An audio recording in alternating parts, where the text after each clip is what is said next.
record. So you were driving intoxicated on Christmas. Sometimes when people are having their Christmas dinner, could have been a tragedy for some family. You understand? This is one of those cases where the judge doesn't need to raise her voice. The words do the damage. Driving drunk on Christmas isn't just illegal. It's reckless in the most personal way. While families are eating dinner, one bad decision can erase a future. That's the weight sitting in this courtroom. All right. So there's a motion from the defense to alter and amend conditions of bond. And also I have a violation report.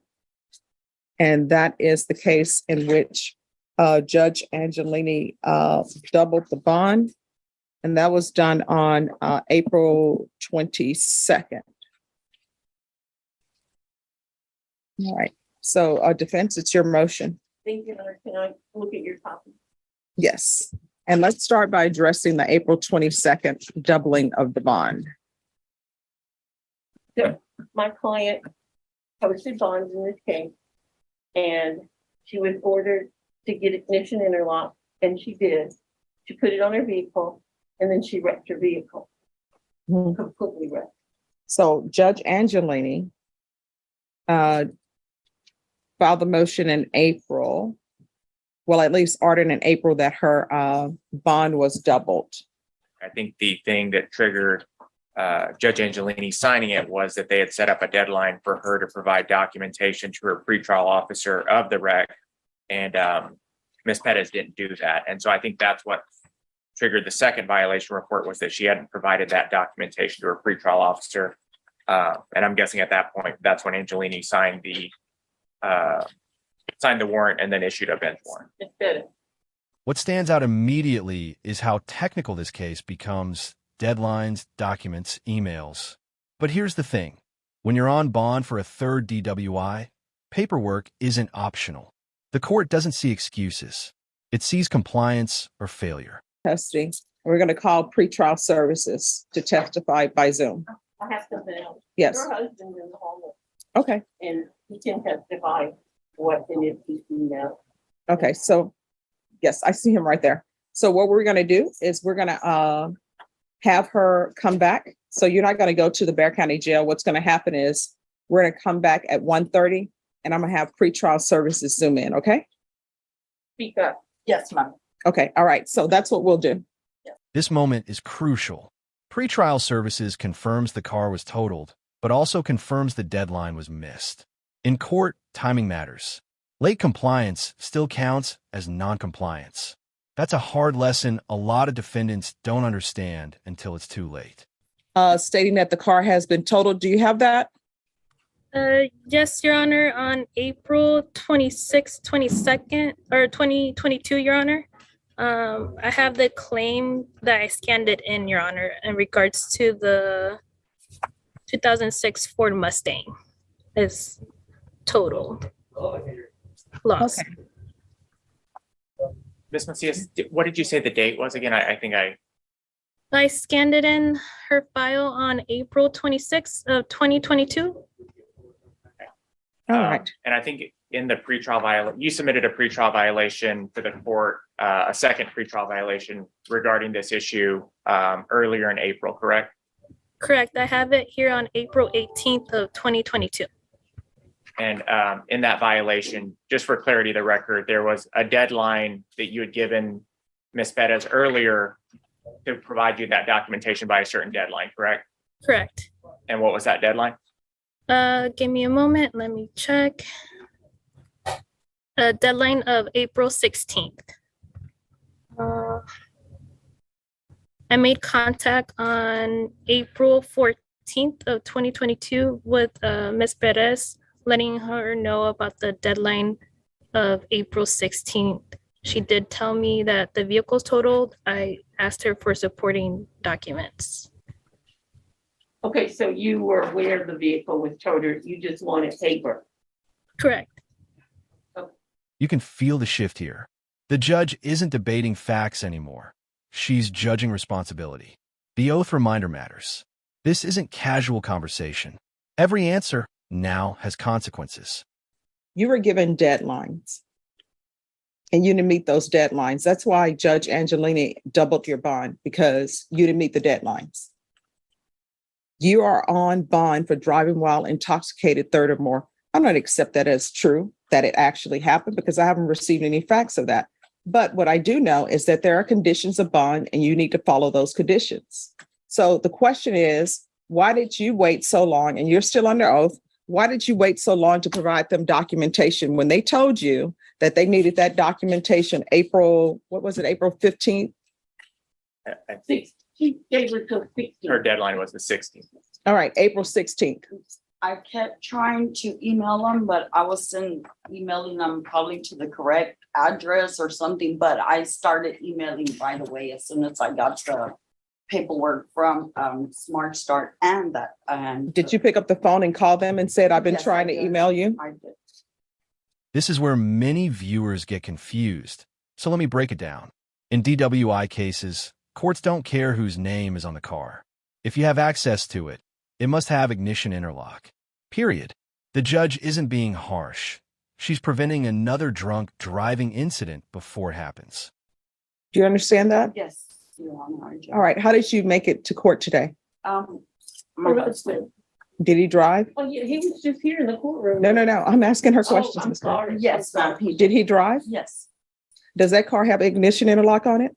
No. That car needs ignition interlock on it. Do you understand? It's just yes, ma'am. Is it his work vehicle? Yeah, it's just working. Do you have a new car? No, I don't. At the time, I Do don't. you have a car? No, I don't. Can we put her on the PAN device? Obviously, he's using his work vehicle, which we learned in law school, which is outside the duties of his work, but he's using his work vehicle to transport her. Unless this is on a road, on a route to his job, no. May I say something that Yes. I happen to know? He travels extensively. See, he and I have been in touch with each other. But he brought her, it doesn't fail the fact that he brought her to court in that vehicle. And he's using it outside his employment duties. He doesn't really live here much. He's on the road 1 week at a time. He and I coordinated when he could bring her here today because he needs to go back out. He has a company that he runs. Mhm. But she still has access to the vehicle. Is that vehicle in his name? It's under his name. Yeah. Yes. It needs to have a The only thing is she won't be driving it, just him. I just wonder, how do we do this if he's out of town, she's not driving, she's not in the vehicle, who's gonna blow? no, it's going to be an ignition interlock on that device. And she's also going to be on another device for when she's at home, because I don't know if she's not driving that vehicle or not. It's in his name. Okay, so he can blow in the vehicle when he's gone on a road trip. He needs to let them know. I'm sure they'll be able to show that he's not in the county. They have But video on Yes. those things. so that vehicle is going to have ignition interlock on it, and you are going to be on a device as well. Do you understand? Yes, I do. And then comes the hardest part of this case: mental illness, addiction, courtroom discipline colliding with real human struggles. The judge acknowledges it, but she also makes something clear: compassion doesn't cancel public safety. Order is the court is going to reinstate the bond of $10,000. There's to be ignition interlock on any vehicle at the home, and that defendant has access to. And we're going to do scram. And I'll ask that the fees be waived, deferred. Thank you. You're welcome. If there's any more issues with you, not reporting and not doing what needs to be done, we're going to have an issue. You understand? Yes, ma'am, I do understand. This sentence is actually a second chance. Prison time is suspended. Probation is offered. Treatment is ordered. But it's also a warning. Mess this up and prison is waiting. The system is giving structure, not sympathy. Email that I got, letting the court know, just first page is that she successfully completed residential treatment. Mhm. Second page is her discharge plan. The third page on here, Judge, lists her medical and mental conditions. I Mhm. just want to point out for the court, just so we have it on the record, medical issues, she has a colonoscopy bag, her psychiatric issues, bipolar, schizophrenia, PTSD.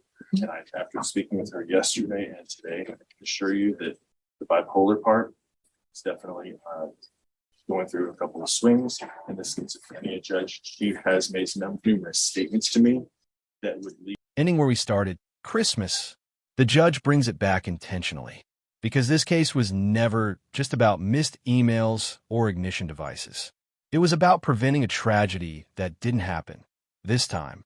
Did you understand you're charged with driving while intoxicated third or more? That's a third-degree felony. The range of punishment is anywhere from 2 to 10 years in prison and up to a $10,000 fine. Did you understand? Showing you the plea bargain page. Did you review that with your attorney? Did you understand it? Yes, Your Honor. According to the plea bargain agreement, punishment is to be assessed at 2 years in the prison. There's no application for deferred adjudication. State recommends community supervision, and there's $60 to DPS for testing. Did you understand that to be the plea? Yes. Defense? Yes, Your Honor. State? Yes, Judge. Next, I'm showing you outside the plea bargain agreement. State is requesting that your community supervision be for a term of 3 years. There be a top evaluation, 100 hours of community service restitution, 10 days in the Bexar County Jail, MIC evaluation, DWI intervention, victim impact panel live, ignition interlock for half the term, or alternative for half the term, 2-year Texas driver's license suspension. Did you understand those are recommendations from the state and the court does not have to follow those recommendations? Yes, Your Honor. Then to the offense as charged in the indictment, how do you plead? Guilty, not guilty, or no contest? No comment. Are you proceeding with sentencing? Yes, Your Honor. Anything you wish to say on behalf of your client? Yes, Your Honor, a couple things. In terms of what the agreement was, my client was taken into custody on I want to say, day of October, on Tuesday. So we asked if we could give her that credit for the 10 days since the 4th day of October. We believe that exceeds that number. As far as ignition interlock, Your Honor, we'd asked that that be a portable alcohol monitoring device.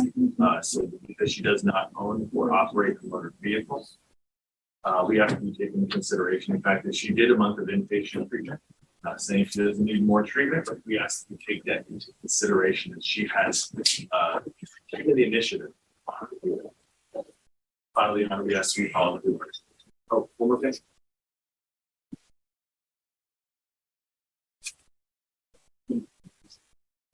At this time, Judge, my client lives and resides in Kendall County, Texas. We believe that might be the best place to her supervision. Are you employed? No, I'm not. How you support yourself? My husband has one with me. Do you have any children? None, no, Any grandchildren? no. All right, this is what the court is going to do. Court is going to sentence you to 2 years in prison, suspended and probated for 3 years, $60 to DPS for testing, 100 hours of community service restitution. 40 of those hours will be waived if you provide proof of the COVID vaccination. The court is not requiring you to get the COVID vaccination, but if you do, 40 of those hours will be waived. Ignition interlock for half the term. We've been down this road before. Her husband has a vehicle. He doesn't have a vehicle. It works. It doesn't work. But she is going to interlock on any vehicles at that home. VIP live. There's to be a MIC evaluation that can be done out of custody. DWI intervention. Intensive outpatient treatment with probation. Sober meetings 1 time per week. There's to be a transfer to Kendall County. Proof of employment within 30 days. There's to be no employment as a home healthcare provider with minors. Regular reporting by Zoom or in person. And you can either do 10 days in the Bexar County Jail or she will be on GPS for 30 days. And that's full GPS for 30 days. Which would you prefer? Judge, will you give her credit for the time that she's been in custody? So No. that 2 days would start now. Yes. I'll do the GPS. All right. So there's to be full GPS for 30 days. So you were driving intoxicated on Christmas. Sometimes when people are having their Christmas dinner, somebody always forgets something, like they forget the eggs to make the stuffing or whatever. That easily could have been a tragedy for some family. You understand? So obviously you can't stop drinking. So there's to be absolutely no driving, of course, while your license is suspended, because it's suspended for 2 years. And you need to make sure that you have that ignition interlock, and that's any vehicle at that home. You understand? Yes, ma'am. All right, is there anything else? All right, good luck to you. Thank you.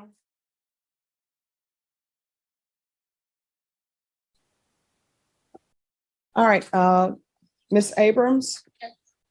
On this case with Ms. Perez, do you think it's that she be transferred to Kendall County? Yes, Your Honor. All right, so even though you're going to be transferred to Kendall County, what will end up happening if you don't follow the rules there? A motion to revoke will end up being filed and it'll come back to the court. Do you understand? Oh, definitely. All right, so do you have plans in place so you can be successful? Yes, ma'am. Okay. All right, probation. How is she being monitored with regards to any alcohol use? Let me double check, Your Honor. Are you on any type of device for alcohol testing? Well, no, I don't know if this is, so remember, I was really supposed to have this for a month, but I've had it for like 120 days now. Oh, yeah. I mean, the reason why you've had it for that time is because you have not been following the court's rules. So is she on any type of alcohol monitoring? I'll be there. Because she was the person who had some issues with a vehicle at her house. It was her ex-husband, maybe not her ex-husband. Because I had on here ignition interlock for half the term. All right, so she needs to, if she's going to be supervised in Kendall County, she either needs a portable device, but she needs a alcohol monitoring device. All right, so yes, so I want her in that sober device then. Okay. All right, is there anything else? Did you want her to remain with the GPS? Is she able to remain with GPS and be in Kendall County? Yes, Your Honor. I mean, it's the. All right, so she's to remain on the GPS device until she's on some type of alcohol monitoring device. Okay. Anything else you need from the court? No, I'm not.